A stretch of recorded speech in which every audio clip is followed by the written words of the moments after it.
puis je verrai. Voilà, c'est parti. Ok, merci, parfait. Bon, déjà, avant de parler un peu du sujet, j'aimerais savoir comment vous êtes venu à vous intéresser à l'intelligence artificielle en général.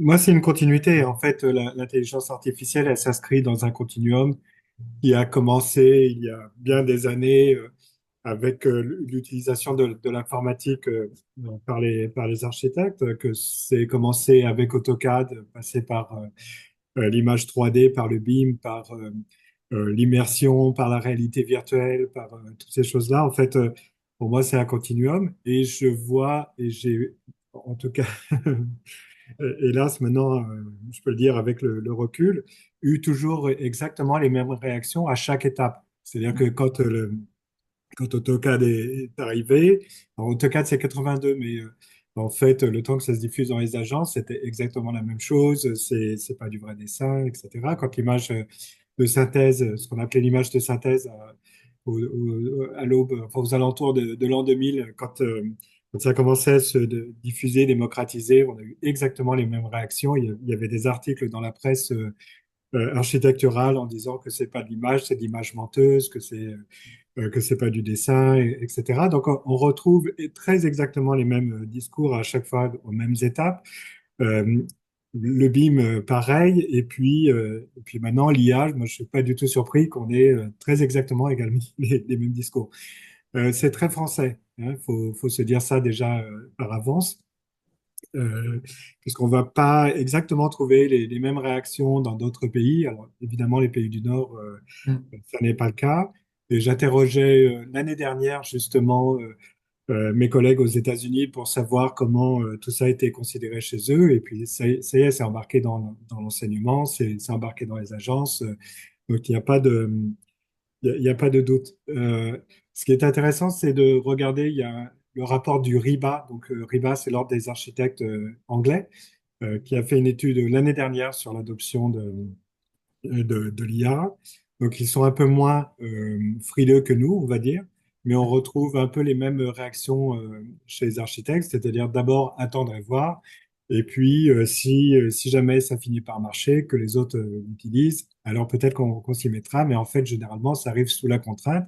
Ça a été le cas, par exemple, pour les rendus. Je me souviens, quand il s'est agi de faire des rendus au format DWG, par exemple, pour les projets de concours, il fallait rendre à la fois les plans, mais aussi les dossiers numériques.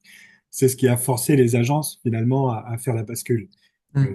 on serait peut-être encore en papier-crayon s'il n'y avait pas eu cette injonction de l'extérieur à venir faire du DWG.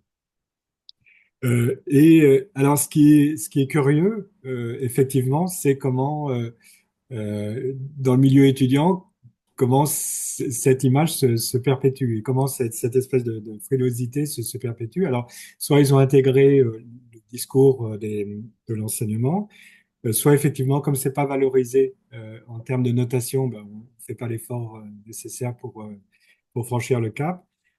En tout cas, c'est une question, et encore une fois, c'est une question qui existe en France et qu'on ne va pas retrouver euh, dans d'autres pays. Alors, j'en parlais ce matin justement avec une personne qui lance sa thèse sur cette question-là en Ok. particulier. Donc, en fait, on redouble en gros la discussion que j'ai eue ce matin et qui remarquait qu'au Danemark, par exemple, dès la première année, les étudiants sont sur BIM. Ils doivent faire des maquettes BIM. Ok, ouais. Donc, évidemment, là, la question ne se pose pas. De toute façon, ça fait partie du processus d'enseignement. On leur dit que c'est le métier, de toute façon, se fait de cette façon-là. Il faudra produire de cette façon-là.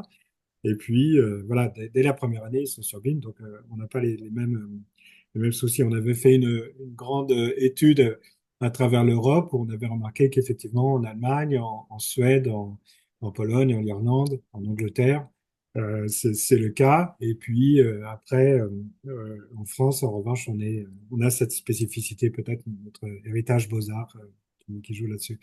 Donc, Mhm. en gros, l'IA s'installe dans cet écosystème, en fait, dans cet état d'esprit. Et je pense que c'est ça qu'il faut aussi réussir à voir, quoi. Je suis assez surpris, par exemple, que l'Ordre des architectes ne commence à discuter de cette question que maintenant. Euh, Ouais. Moi, ça fait 2 ans que je les sollicite. Je leur dis, vous savez, il va falloir s'y mettre, il va falloir réfléchir. Parce que ça pose plein de questions, alors celles qui ont été évoquées tout à l'heure, l'éthique, etc. Pour l'instant, c'était surtout aucune urgence. Donc maintenant, ça y est, c'est lancé. On commence à Ok. Ouais, parce que réfléchir. même dans le milieu étudiant, enfin, moi, du coup, là, au premier semestre, j'ai fait des petits tests et tout. Et bah, quand je montrais les résultats, si je disais que c'était fait par IA, enfin, je pouvais montrer le même résultat à une même personne, entre guillemets, mais si je lui disais que c'est comment je l'avais fait et qu'elle entendait l'IA, ben, on va dire, elle accueillait le travail avec avec un peu plus de pessimisme, on va dire. Donc, ouais, même les profs au début, on leur a un peu, avec mon binôme, on en a un peu parlé et tout. Ils étaient pas trop Ouais, chauds et au final, au rendu final, ben, on en a fait un peu pour faire, bah, surtout, de la végétation ou certaines petites choses, ouais. petits détails et des textures. Et bah, au final, ils ont vu les images, ils ont dit, ah, bah, c'est top, mais ils ont jamais su comment c'était fait, quoi. Ouais, ouais, Donc, ouais. ouais, ouais. Mais, pour ne rien cacher, c'est l'objet actuellement de discussions dans la pédagogie, au CPS formation, et on faisait remarquer, par exemple, que les profs STA sont peu nombreux en studio.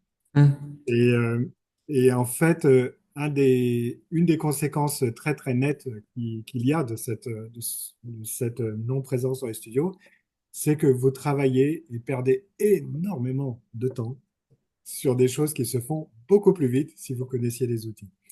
Et ouais. moi, je suis assez stupéfait de voir effectivement que, par exemple, bon, Twinmotion maintenant commence à être connu. J'étais effaré de voir le temps qu'a mis Twinmotion pour arriver dans les studios simplement par ignorance de la chose.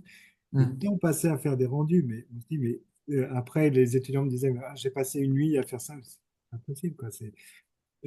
Avec le bon outillage, c'est 1 minute, c'est pas une nuit, c'est 1 minute. Ouais, Et, ouais, ouais. Bah ouais, bah, je discutais aussi avec des étudiants en situation extrême là euh, au dernier semestre et bah moi j'avais fait cette situation extrême à l'époque et ça hmm, n'existait pas trop encore. ouais, ouais. Et du coup bah les images qui étaient un peu générées avec de l'IA, bah, on les voyait et je leur disais ouais bah du coup vous avez vécu comment votre semaine d'intensif? Ils disent bah nous on a très bien dormi, franchement ça allait super vite et on Bah s'est oui, régalé. c'est ça, oui, oui, oui, oui. C'est pour ça que là, quand on parle de la santé des étudiants, il y a quelque chose de coupable, en fait, à vous forcer à travailler avec des systèmes obsolètes, alors qu'il y a quand même. Et le temps retrouvé, c'est du temps gagné pour réfléchir, parce qu'en fait, et c'est pour rejoindre le sujet IA, euh, on se rend compte quand il s'agit vraiment de définir quelque chose, ça devient complexe. C'est pas c'est pas tout à fait au point encore. Il y a pas mal de choses qui demandent, enfin, qui sont un peu approximatives. Donc, produire des résultats, produire des idées, produire des concepts, ça fonctionne plutôt bien, ça marche bien. Euh, Après, développer complètement tout un projet étape par étape en utilisant. On voit il reste encore des choses à faire. C'est pas tout à fait. On sent bien que ça vient. On sent bien que ça va venir très vite. On sent bien que les bases sont là, mais il reste encore dans le traitement fin. Même quand on a une image, on obtient une image. Si on veut aller régler des détails fins, tout ça, c'est pas toujours aussi rapide que ça. Et puis, on peut retomber dans quelque chose qui est assez chronophage. Mais il n'en reste pas moins que le temps gagné à certaines étapes permet en tout cas de développer des problématiques sur d'autres et puis être plus fin, par exemple, dans ce que l'on cherche à obtenir. Hum. Je pense que vous avez fait le rendu en utilisant l'enhancing où finalement on part d'une image à peu près correcte, on la fait passer en IA et puis la même image, soudainement, elle devient extraordinaire, quoi. Ouais ouais. Hmm. Ouais, c'est ça. Donc Et du coup, ouais. et vous, vous la voyez comment un peu monter l'intelligence artificielle dans l'école? Parce que je pense que vous êtes un des seuls enseignants qui parle un peu de ça, j'imagine. Et ça Oui. accueille un peu comment? Ben, c'est long. Enfin, moi, j'ai connu toutes ces étapes, déjà, comme je disais, où c'est très, très long, très laborieux de petit à petit de faire venir les choses. Et de fait de cette résistance et du fait que on peut pas l'accélérer par une validation. Donc, Hmm. vous perdez du temps. Ce qu'il faut savoir, par exemple, juste pour citer les absurdités que ça peut créer, c'est que, en fait, on dit pour le recrutement, on demande aux étudiants, si, enfin aux futurs, s'ils ont fait des stages, par exemple, s'ils ont donc et beaucoup l'ont fait. Et donc Mhm. en première année, on s'est retrouvé, je ne sais pas si c'est encore le cas, mais je sais que ça a été plusieurs années de suite le cas où on disait à tout le monde, bah, dessinez à la main. Voilà.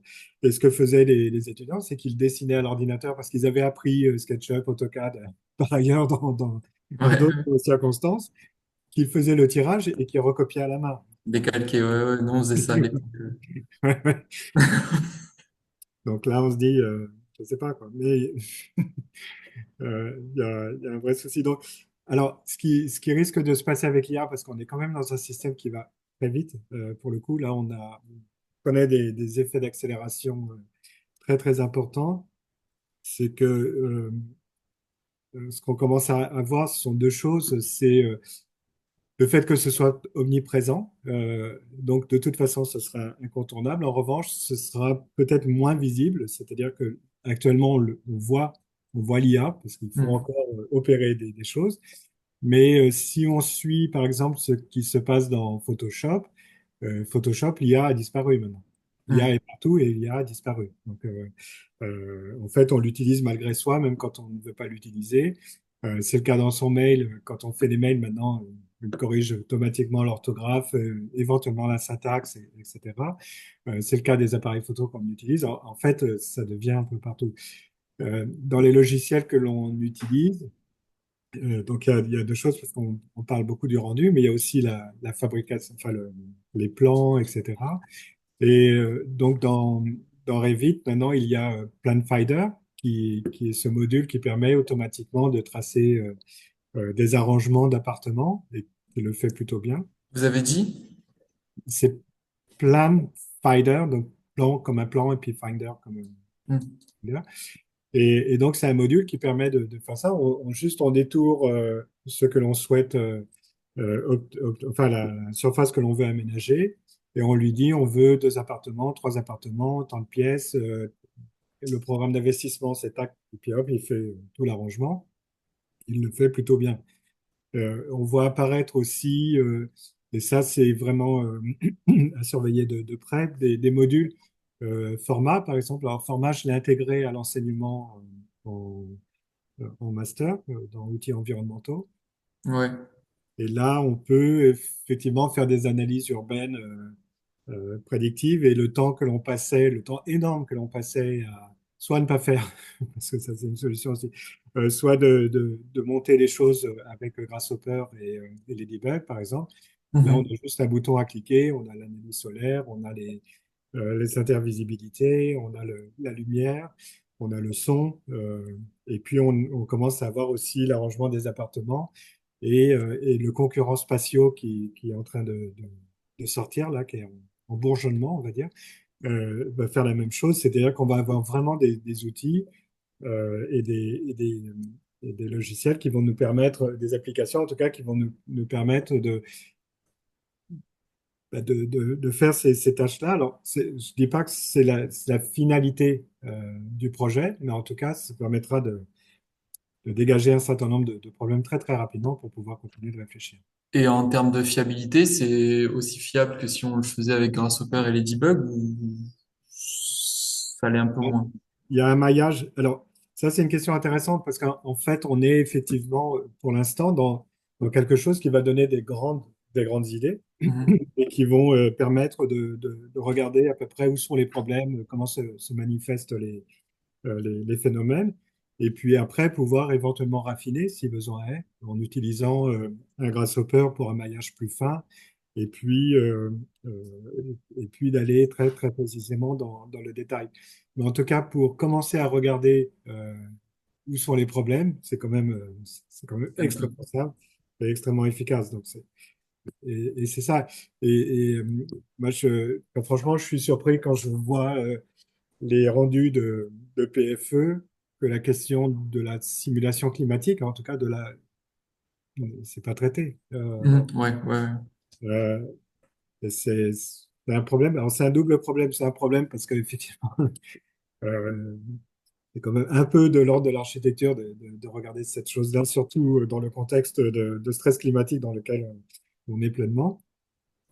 Et en plus, c'est un problème on dirais-je, d'offre métier que l'on peut avoir quand on sort de l'école en disant, ben, moi je sais faire ça, c'est un plus, c'est un bonus, et ça peut être valorisé. Donc, Ok, ouais. et là encore, hein, quand je regarde les écoles avec lesquelles je travaille ici et là, on m'a envoyé encore hier des planches de diplôme. Il y a la course solaire, il y a ces choses-là, donc il y a un peu une spécificité chez Ok, nous. ok, ok. Et vous pensez que dans quelle mesure est-ce que vous pensez que ça a changé un peu le rôle de l'architecte, nos manières de concevoir, ou et Oui. même parce que bah, avec la montée par exemple du paramétrique, on a vu arriver une autre vague, on va dire, d'une sorte d'esthétisme de l'architecture. Est-ce que vous pensez qu'avec l'IA, ben, on va être dans une sorte de bascule ou plus une continuité et juste ça va nous servir à optimiser certaines tâches et plutôt que concevoir de nouvelles formes? Alors, c'est vrai que c'est assez difficile. C'est ce dont discute en ce moment avec l'Ordre des architectes, de savoir quel sera l'impact de tout ça, puisqu'il y a des impacts immédiats, par exemple dans l'informatisation des agences. Il a fallu aller vite, et c'est vrai que les personnes qui travaillaient à la main, bon, ben, c'était adapte ou crève, quoi. Ça, Ouais. c'est purement ça. Euh, Donc après, c'est la force de la vague. Est-ce qu'on a le temps de s'adapter finalement aux nouvelles pratiques? Et puis comme on a intégré, je sais pas, l'Internet par exemple dans ces pratiques, l'Internet change énormément de choses. On ne peut pas imaginer comme ça change le métier, mais on ne l'avait pas envisagé dans toutes ces dimensions. Là encore, on va beaucoup plus vite. Euh, En fait, la question, c'est est-ce que ça reste entre les mains des architectes ou est-ce que ça reste pas entre les mains des architectes? Parce que si on Mm. a l'impression que c'est aussi facile que ça, et c'est une impression encore, alors là, on a des soucis, puisque en fait, pourquoi retenir les designers, pourquoi retenir les ingénieurs, pourquoi retenir qui que ce soit d'autre pour définir finalement cette partie-là, donc, parce que le grand changement de paradigme, en fait, jusqu'à présent, et ça c'est très très important, j'ai oublié de le dire, mais alors c'est essentiel, c'est que jusqu'à présent, le numérique avait apporté des modifications dans les modes de production. Mm. Donc on allait plus vite, on faisait un peu différemment, mais c'était purement les modes de production qui étaient mis à l'épreuve. Maintenant, ce qui est en jeu, ce sont les modes de création.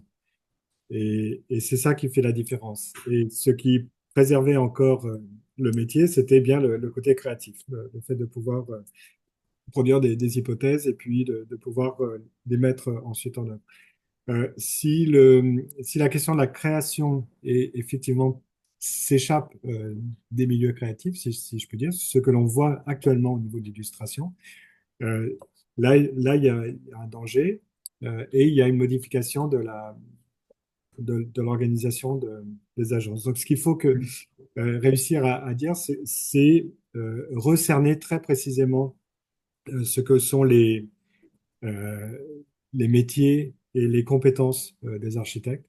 Et ça, c'est très, très important de le définir pour dire que ces compétences, c'est le noyau dur et que l'IA, effectivement, va peut-être accélérer certains processus, va peut-être permettre à d'autres éventuellement de se prendre pour des architectes, mais Mm. après tout, chacun peut acheter une guitare dans le commerce et se prétendre Ouais, ouais, musicien. ouais.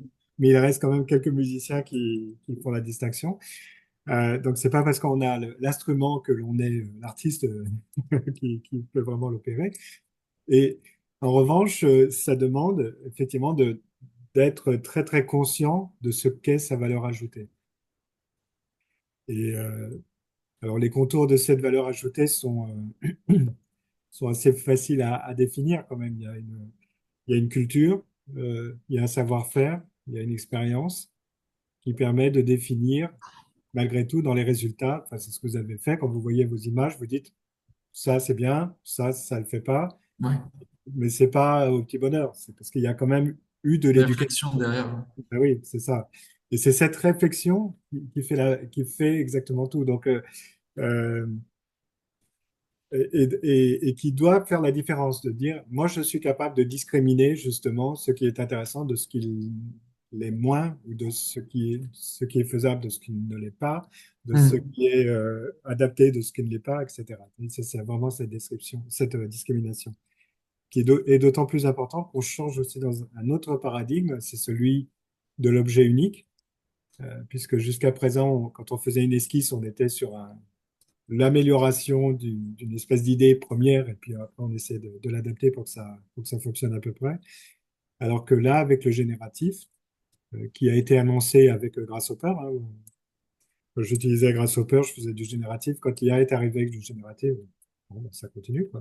C'est juste, Ouais, c'est pas les mêmes, pas exactement la même interface, mais ça continue pareil. Avec le génératif, on produit des milliers de résultats. Et notre compétence, c'est bien de savoir ce que l'on fait de ces milliers de résultats. ok, ouais. Ouais, parce que du coup, ce qui peut peut-être, enfin, je sais pas si vous avez une hypothèse ou une esquisse de réponse sur ce qui peut gêner, entre guillemets, dans l'utilisation, bah, c'est justement que que le logiciel, il est plus, du coup, sur un mode de production, enfin, il change plus les modes de production, mais du coup, il change le mode de création. Et c'est peut-être là tout l'enjeu, entre guillemets, qui pose problème, en fait, c'est que ça touche pas à notre liberté créative, parce que, au contraire, enfin, moi, de mon point de vue, ça permet de la booster et même Oui. d'encore plus essayer d'expérimenter certaines choses. Mais c'est peut-être, ben, en fait, cette frontière entre quand le logiciel crée quelque chose où on n'a pas toutes les données, c'est peut-être ça qui pose un petit souci. Euh, oui, alors ça c'est alors, le nœud du problème est là effectivement sur la question des données, parce qu'en fait jusqu'à présent on était un peu dans une boîte noire et d'ailleurs quand on fait la correction de projet on le voit bien. Quelle est la part d'objectivation Mhm. et quelle est la part de subjectivation dans la correction des projets. Donc, donc comme il y a beaucoup de subjectivation, me contredisent qui veut me contredire. Euh, Ça veut dire que là, il y a un souci là. Et en fait, l'IA, ne serait-ce que par le prompt, demande d'objectiver les choses. Qu'est-ce que tu veux dire? Qu'est-ce que tu veux faire? Mhm. C'est quoi ton idée? C'est très exactement ça. Et donc, on doit déjà dialoguer.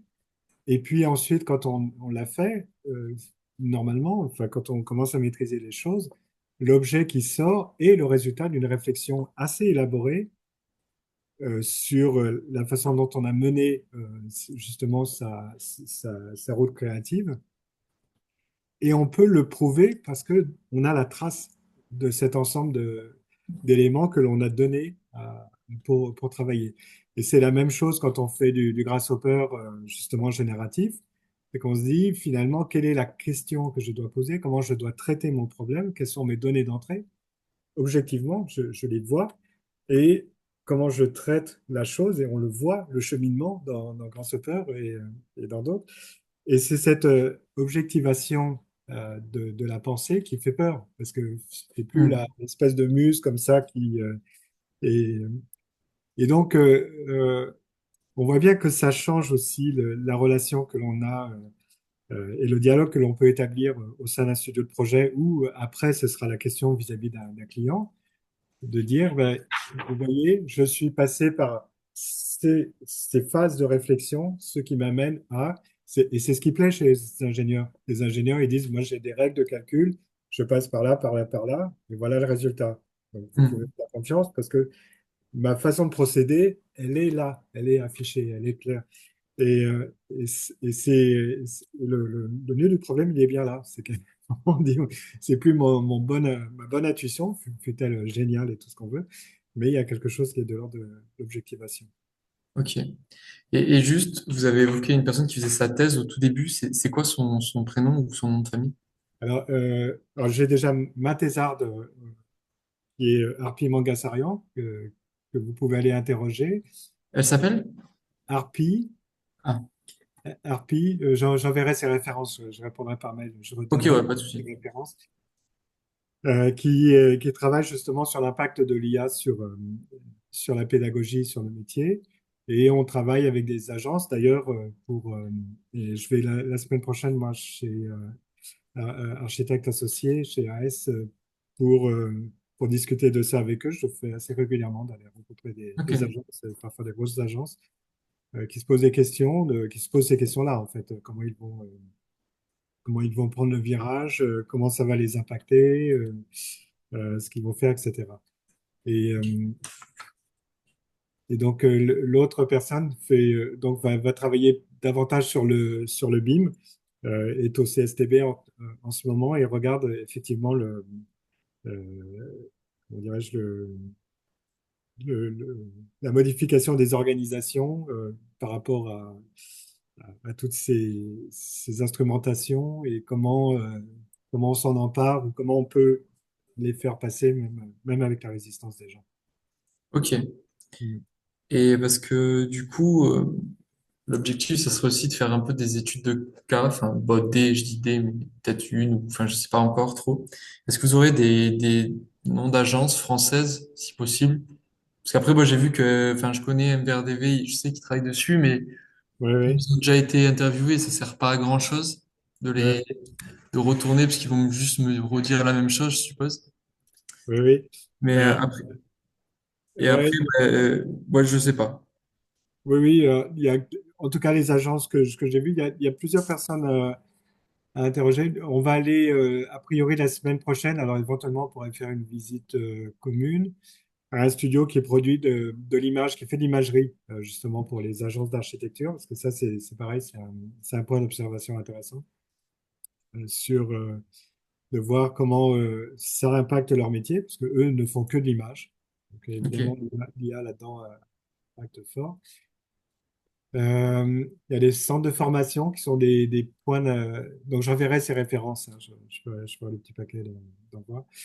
Euh, la première agence avec laquelle j'ai discuté, c'était l'agence Roland à Angers, une grosse agence internationale et qui fait vraiment et qui a réfléchi très tôt. Eux ont une posture et une position que j'ai trouvé assez passionnante. En fait, le patron d'agence est sans vouloir l'offenser, enfin, il a 70 ans, donc il commence à- à ne plus être jeune architecte, puisqu'on est jeune architecte jusqu'à 60 ans. ok, ouais. Donc, on est plus jeune. On n'est pas vieux, mais on est plus jeune. Euh, qui s'interrogeait justement, il est sur des gros concours internationaux, face à MVRDV, face à Big, qui eux utilisent l'IA maintenant. Et ils l'utilisent de deux façons différentes. D'abord pour travailler le projet et aussi pour des questions de marketing, c'est-à-dire Hmm, vis-à-vis de certains clients, en particulier des clients au Moyen-Orient, par exemple. Utiliser l'IA, c'est un plus. Ne pas ouais, utiliser l'IA, c'est être un gars. Euh, ok, donc, sa question à lui, c'est de dire mais comment je fais pour ne pas me faire ringardiser par par mes concurrents ouais, directs. Je trouve que la question est assez passionnante. ok. Et après, en termes de, je sais pas, enfin, est-ce que vous connaissez des projets qui ont été réalisés? Je pense, je n'en ai pas trouvé, donc je pense pas avec avec l'intelligence artificielle.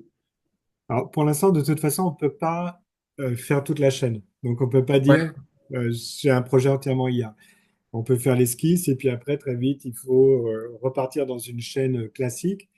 Quand c'est de l'édition de plan, je sais que mon collègue aux États-Unis m'a dit que les agences maintenant avaient systématiquement faisaient usage de génération automatique de plans. Ça, ils le faisaient. Maintenant, c'était rendu standard. Et puis, ils utilisaient aussi pour les images.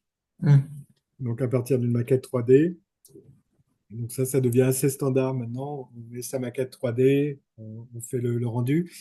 Si c'est pour faire une image, ça se fait plutôt bien. Quand il s'agit de faire différentes vues, c'est plus technique. Et là, mhm, ma doctorante sait le faire. Euh, c'est ce qu'on appelle tout ce qui est consistance, en fait, consistance de modèle. Donc là, c'est encore un petit peu difficile, mais avec un modèle 3D plus ou moins élaboré, on arrive quand même à avoir ces consistances, et à faire du ok. rendu.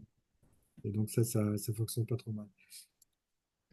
Voilà, donc on ne peut pas dire 100% comme ça. Et puis après, il y a effectivement, est-ce qu'on communique avec ou pas?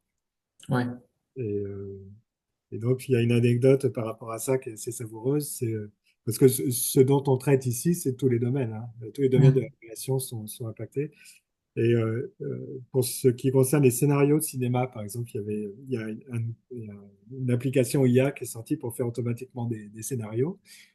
Et un scénariste racontait justement dans un podcast à la radio, là, sur France Culture, qu'il était allé voir la boîte en disant, mais j'aimerais bien, ça, moi ça m'intéresse, enfin, j'ai testé, j'ai l'impression que ça va vraiment me faire économiser du temps.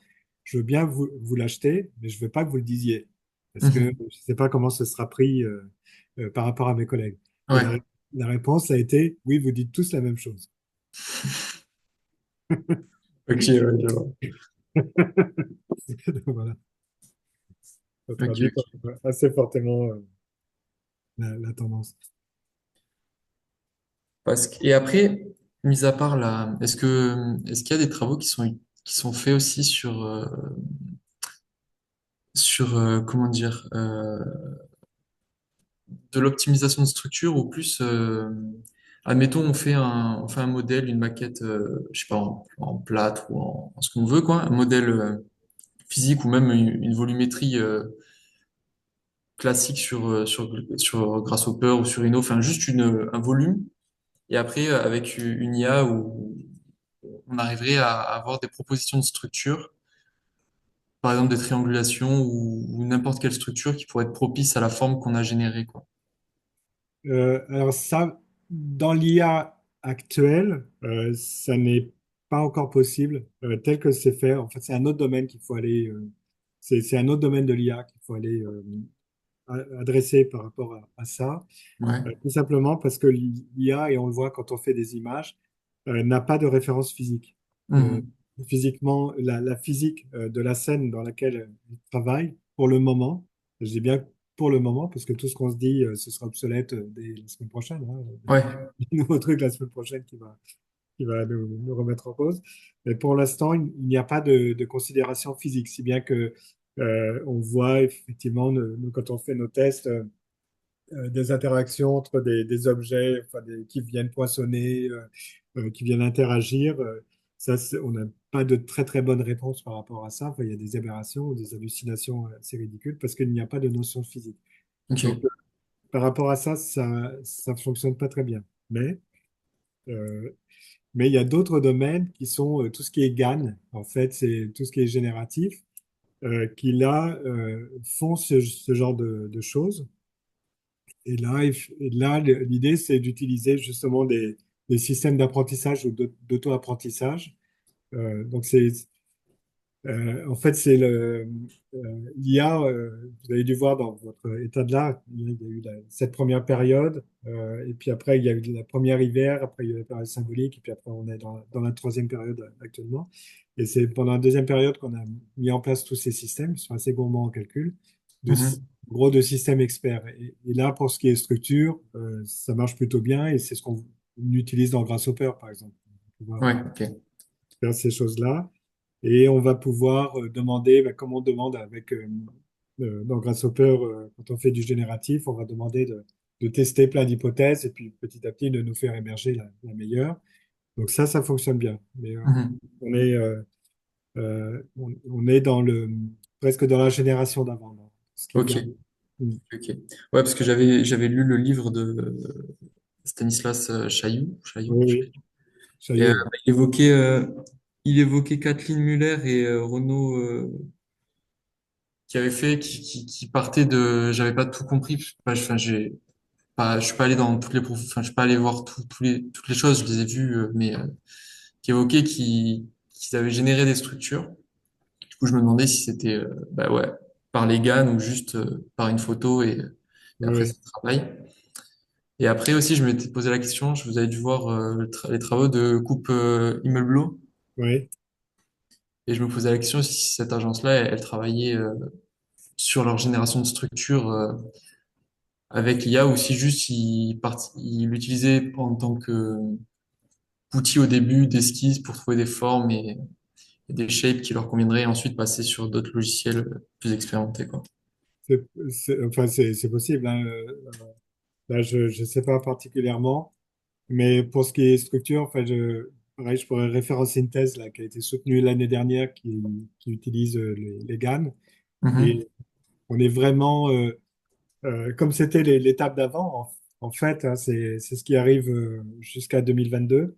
Ok, ouais. C'est là et puis Stanislas Chailloux, c'est pareil, il utilise après beaucoup de pix-to-pix, c'est-à-dire en fait, il génère des images et puis après les images peuvent se comparer les unes les autres. Ouais.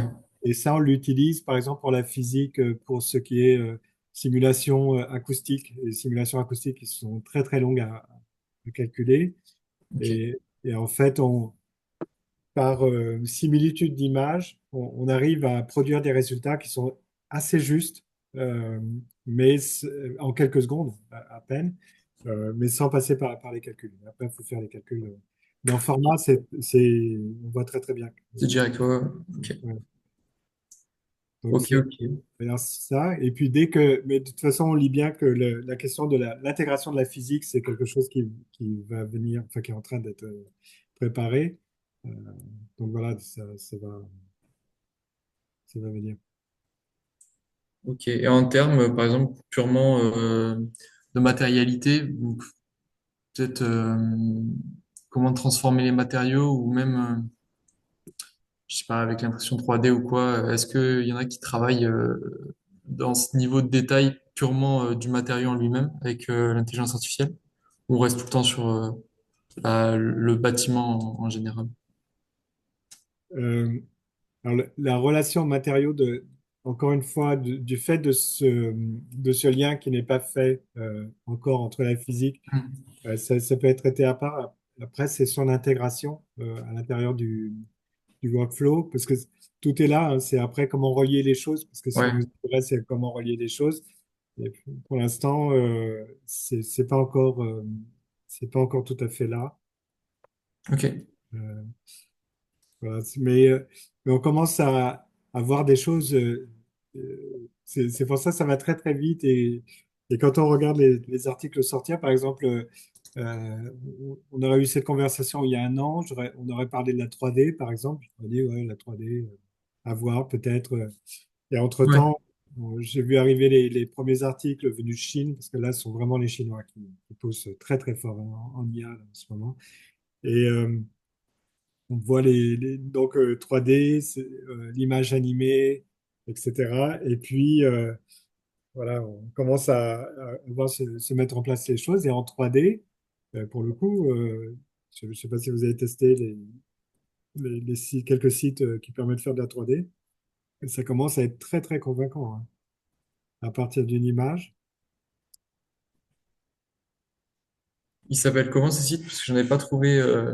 Alors, les deux meilleurs, le meilleur, c'est Tripo. Tripo, à partir d'une image. Si c'est un personnage, on peut non seulement, bon, ça c'est pareil quand on faisait ça pour les projets d'archives, c'était genre une semaine ou 15 jours de travail juste pour créer le personnage qui se promène dans la rue, etc. Ouais, Et là, on donne une photo, on a fait son image IA et puis on donne le résultat. Donc il fait la 3D et il fait le squelette dedans et après on peut l'animer directement. ok.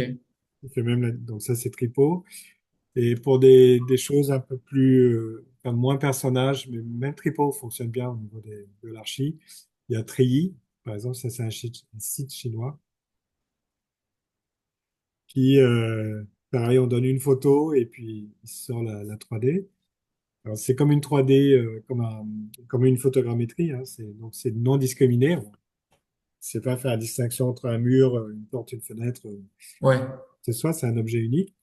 Mais il est texturé, il commence à être de qualité. Là, c'est plutôt pas mal. Et pour faire des assets, j'ai mon autre doctorante là, qui fait de la réalité virtuelle. Et elle, tous ces assets de réalité virtuelle, elle les a fait comme ça. ok, Mm. ok. Et ouais, parce que j'avais vu Ouais, c'est vrai que les Chinois, j'ai vu pas mal de trucs aussi enfin, il me semble que c'était la société X-Cool ou Ouais. X, j'avais vu une vidéo c'était de Neil Leach qui expliquait que participer à des concours et même quand j'étais allé sur leur site, en fait, en termes de 3D, enfin, ça se voyait que c'était pas généré, on va dire manuellement. Ouais, ouais, ouais, ouais. Donc ouais, mais bah pareil, on voit juste l'image, mais on voit pas comment ils le font. Ouais, c'est Ouais, normal. ouais. Oui, oui, mais c'est bon.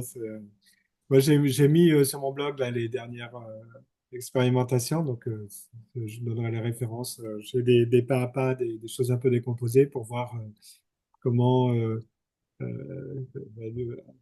en tout cas, un petit tuto format qui correspond à ce que l'on avait fait au premier semestre. Ensuite, essayer de se repérer, puisque j'utilise comme faille, donc une espèce de grasshopper là, Mhm. de l'IA. Donc, j'ai un système qui est installé en local. J'ai ça sur ma machine.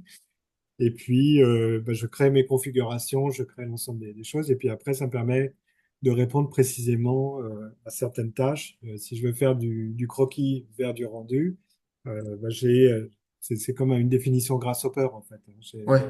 tous les composants qui sont là. Et donc, là, je décris effectivement, si on veut faire ça, c'est bien. Euh, Si on veut prendre une image, qu'on veut récupérer un style ici, qu'on veut rendre son image dans le style de ça, alors on peut faire comme ça. Voilà, c'est ce que je suis en train de présenter et puis ce que je mets sur le blog. Ok. Ok. Ok.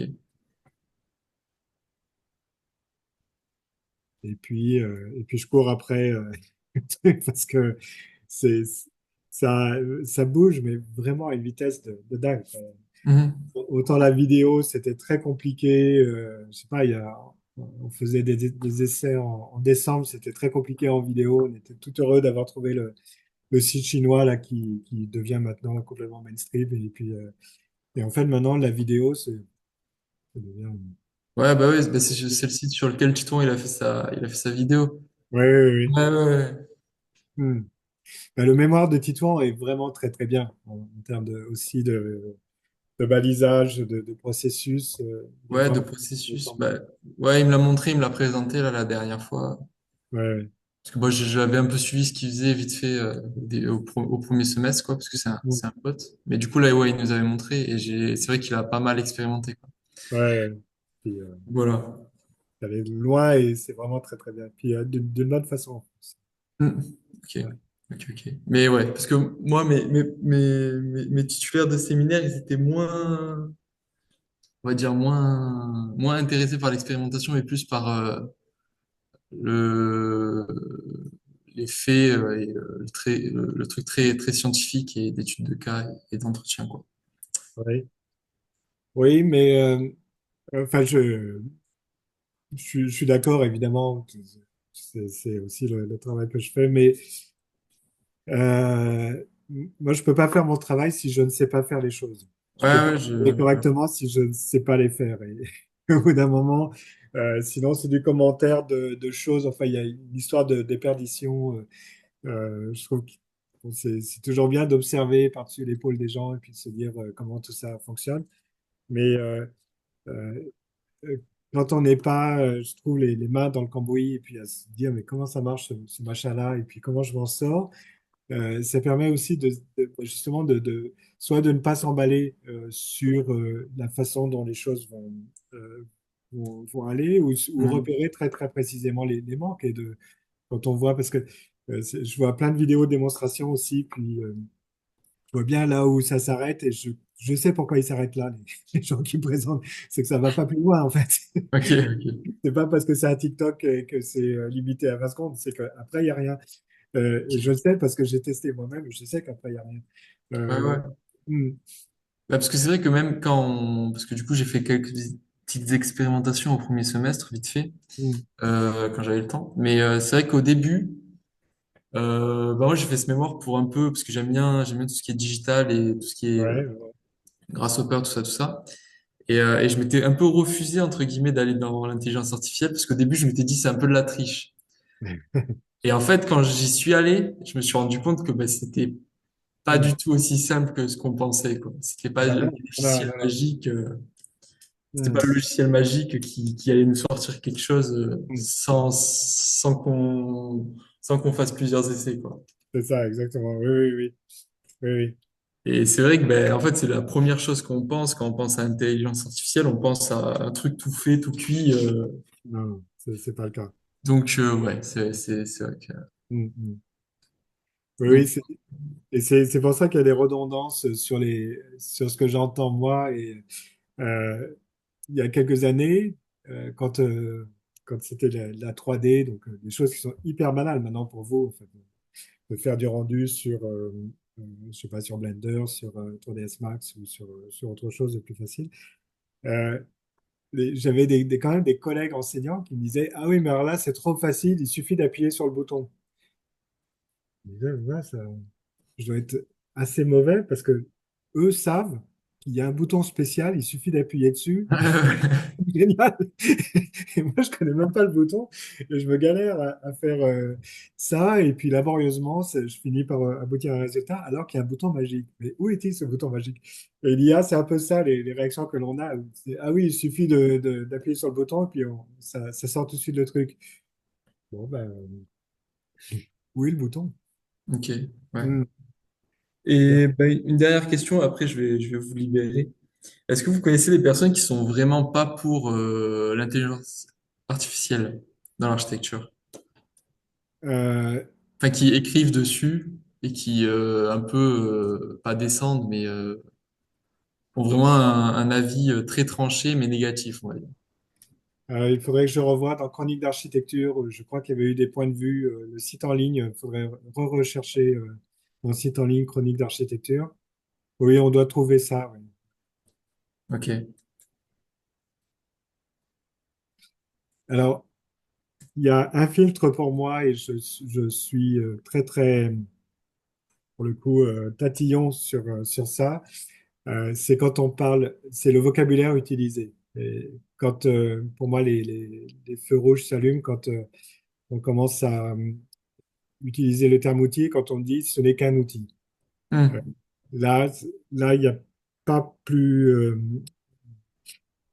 embêtant que de dire ce n'est qu'un outil, parce que d'abord, ce n'est pas qu'un outil, c'est vraiment quelque chose qui a une singularité propre et qui n'a pas d'équivalent. Donc, c'est pas un outil parmi d'autres. Ouais.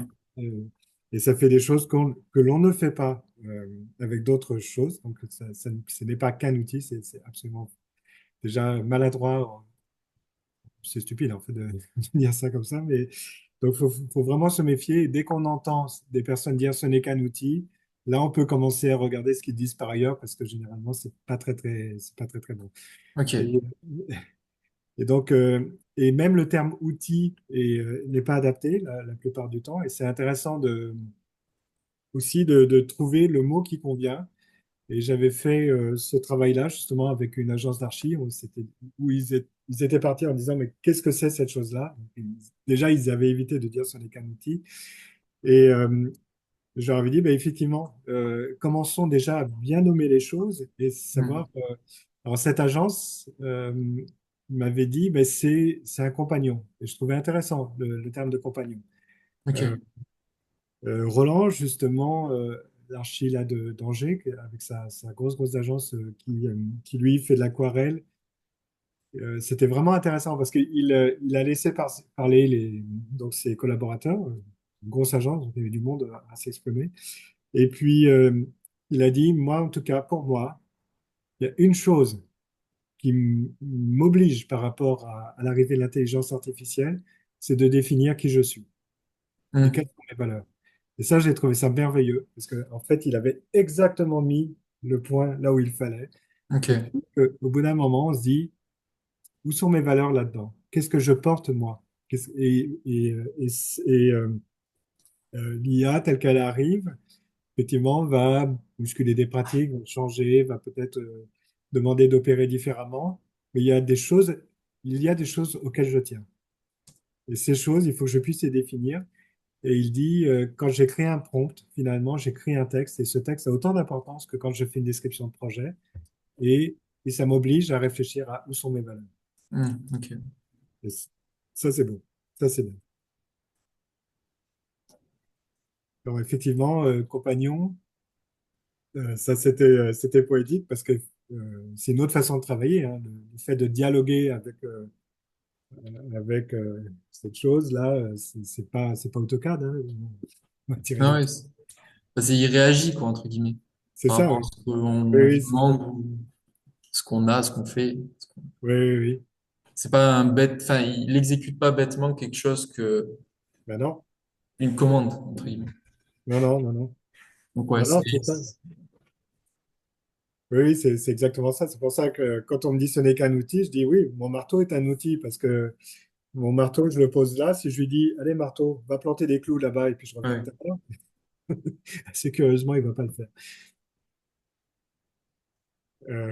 Si au contraire, alors que là, et c'est comme ça que l'on va travailler avec IA, hein, c'est la question de l'enchaînement des tâches et c'est ça qui va vraiment faire la différence. Et c'est en train de se mettre en place, là, pour le coup, c'est pas de l'élucubration. C'est de dire, ben, quand je prends un exemple simple, un mail par exemple, Mhm. je dois prendre un rendez-vous ou réserver par exemple mon billet d'avion. Mon billet d'avion, c'est ouvrir mon navigateur, aller sur le site, m'enregistrer éventuellement si je suis déjà enregistré sur le site de la compagnie, euh, chercher les, chercher les meilleurs vols, vérifier est-ce que ça correspond, est-ce que les enchaînements. Donc toutes ces tâches, on peut les lister. Elles font toutes comme ça. Et puis, à la fin, il y a la validation et l'obtention du résultat. Euh, Avec l'IA, on dira, j'ai besoin d'un billet pour aller à Miami. Et, et c'est tout. Donc, on Mhm.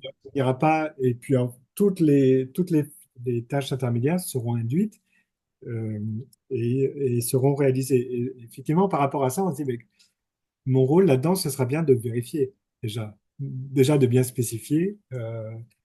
Que la direction est bonne, que les indications sont bonnes, de bien spécifier les choses, de bien vérifier qu'elles sont bien arrivées, et puis et que tout c'est bien. Mais entre-temps, est-ce que c'est vraiment intéressant d'aller cliquer, ouvrir, machin? Non, Mhm. c'est pas. Euh, et notre travail, il va se transformer de cette façon-là.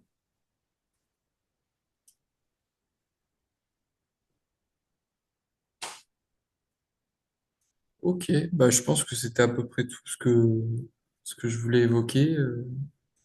On laisse décanter, puis on en reparle Ouais, dans quelques temps. Il va y avoir quelques manifestations. Alors, je ne sais pas si c'est très public. La ville de Nantes va faire une présentation en mi-mars sur l'IA et la ville. Je ne sais pas encore si c'est public ou pas. Je vais me renseigner. ok, Euh, Moi, j'interviens là-dedans. On va faire. S'il va y avoir une présentation de projet à l'école des mines. Alors là, pareil, je vais demander si c'est public ou pas. Je vais essayer de rassembler tous ces renseignements pour voir ce qui est public, ce qui est un peu ok, épiphume. ouais. Et puis voilà. Et puis donner les références, entre autres, parce que cette année, on propose une option de mémoire hein, très spécialisée avec l'IA en tête de gondole. Et donc, on a commencé ça ce semestre. À l'école? Oui, Ouais, en Digital Vision.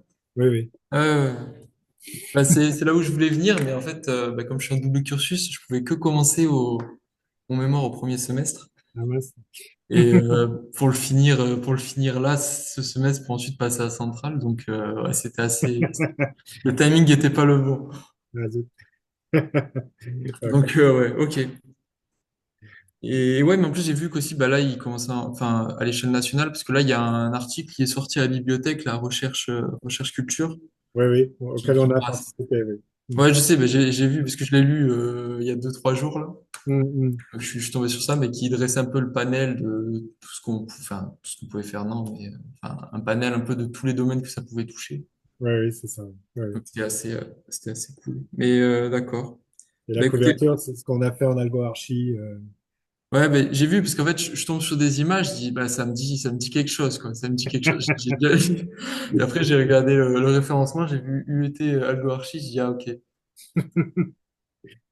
Ok. Ok. Bon, bah, à suivre alors. Et puis, Ouais, bon, bah top, merci beaucoup. Bah, vous m'envoyez les ouais. références qu'on a Mm. évoquées et voilà. Ok, super. Bon, bah, bonne fin de journée et bon week-end. Merci. Ouais, merci. Ouais. Merci. Mm.